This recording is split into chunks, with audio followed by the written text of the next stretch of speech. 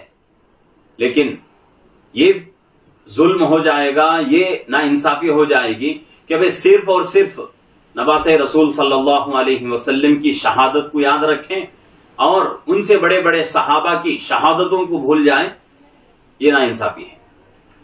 تو اس لیے کسی کی موت کی وجہ سے کوئی مہینہ منحوس ہوتا ہے، نہ ہی کوئی دن منحوس ہوتا ہے، نہ ہی کوئی وقت منحوس ہوتا ہے.